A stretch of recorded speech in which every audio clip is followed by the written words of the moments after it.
for Thursday, September 24th, 2020. This is another edition of the Pro and Con Show, and I am your host, Michael James Ott. As always, welcome to the show.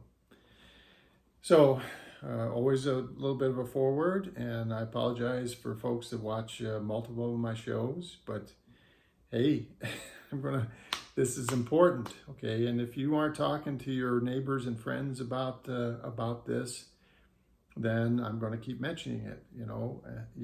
We've got to be better citizens. We've got to take the time to understand each other, to close this chasm that we've allowed ourselves to build, our tribes, our cults, this propaganda thing that's been used to divide us into the Hatfields and McCoys.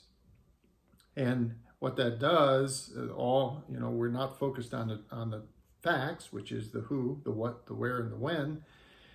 We're allowing ourselves to people to take those facts and that little bit of information, and then they supplement it, they garnish it with a whole bunch of opinion and prophecy and propaganda, and they present it as news, they present it as fact.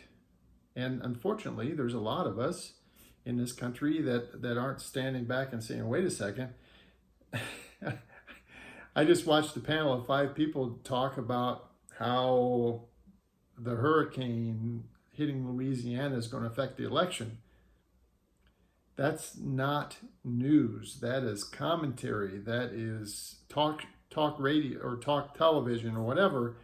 That's not news. The fact that the hurricane hit the basin in the Gulf and caused a bunch of flooding and stuff, now that's news. That is the who, the what, the where, and the when. But as soon as it starts going into what do you think that means? What do you think it means to the election in early November? What do you think it means to the supporters of Mr. Biden? All that crap. It's crap. Okay, you've got to separate yourself from that kind of stuff, and that means you have to take time to focus on that, and also to understand people that have different viewpoints than yours on these major issues, because they took a different path, they took a different walk in life, and that walk in life led them to their beliefs, and your walk in life led you to yours, and you are doing yourself and them and me and everyone else in this country a huge disservice by not taking the time to understand what you don't know. Okay, walk, as they said in To Kill a Mockingbird over and over and over again, take the time to walk in the shoes of these other people to better understand them. Take the time and effort. Better citizens. Today's show is called Enough. So, in this glorious time that we have, and it's been escalating, this whole thing with the political, the ease at which news and inquiries and individual feeds, requests, and all that have all been made so much easier by this whole internet thing, right? Social media. So things like Twitter and messaging and email and Facebook and on and on and on. And so then you get, and then on top of it, big money. Okay, so for whatever reason, and I guess it's because, it's one of those things that sometimes the justices on the Supreme Court, they kind of have their hands tied.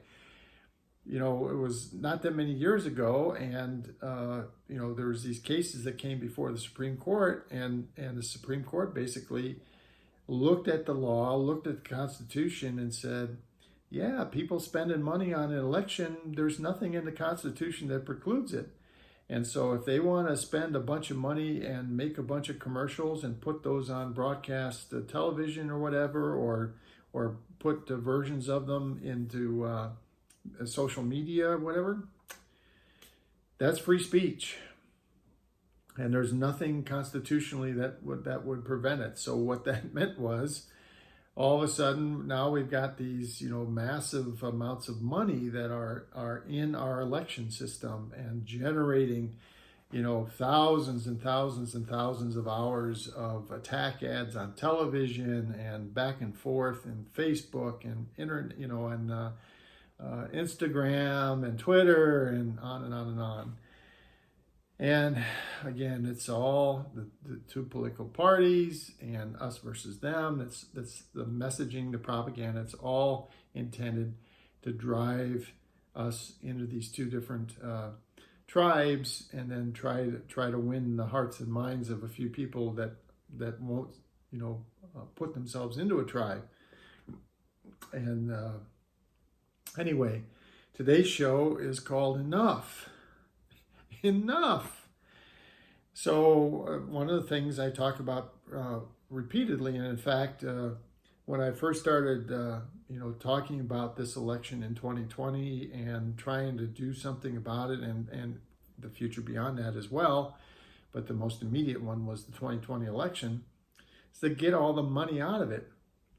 Well, we would have to do a constitutional amendment. Why? Because the Supreme Court has already looked at it from the current Constitution, and there's nothing that precludes people spending billions of dollars on all this stuff, okay? All this stuff that you and I, that 99% of Americans hate, okay?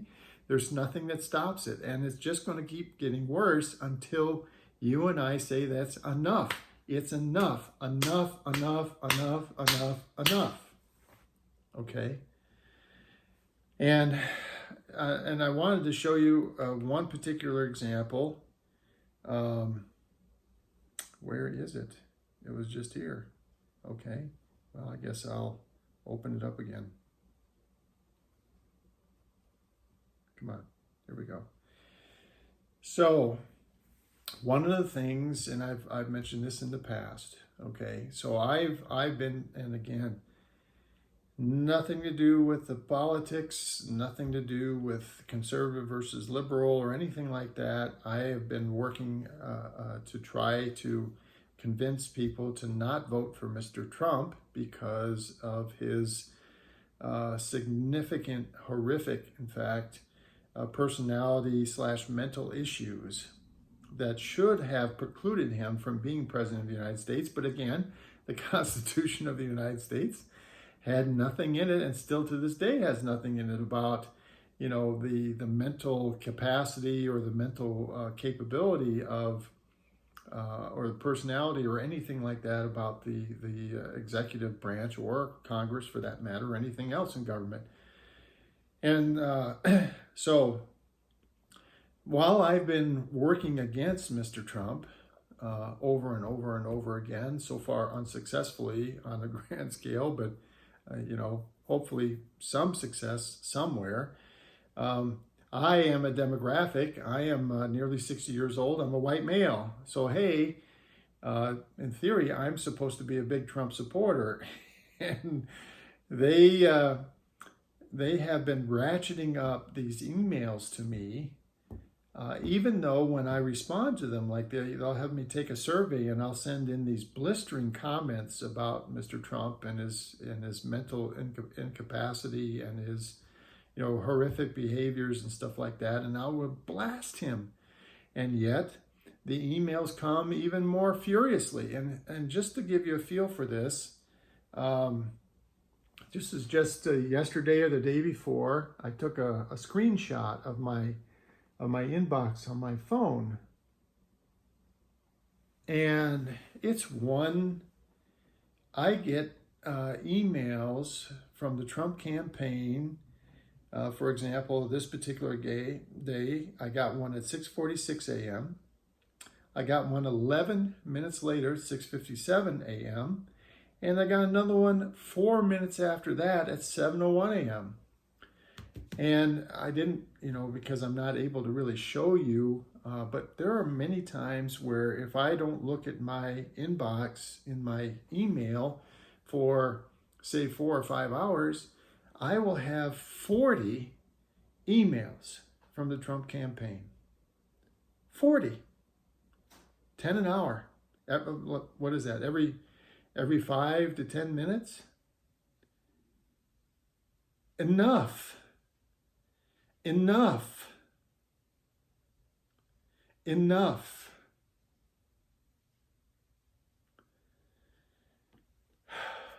So, the problem is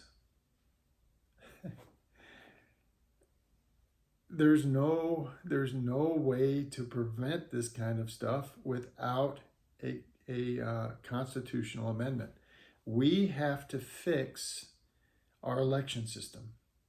We don't have to, again, the structure of our government is quite sound. This idea of the 3 branches of government and their checks and balances between them, that's been working pretty darn well. And we know it because we know, I don't care who you are, you know that there's been some really bad people in parts of that structure over the course of time, repeatedly, sometimes in the Senate, sometimes in the House of Representatives, sometimes in the presidency, sometimes sometimes on the Supreme Court, sometimes, just bam, okay?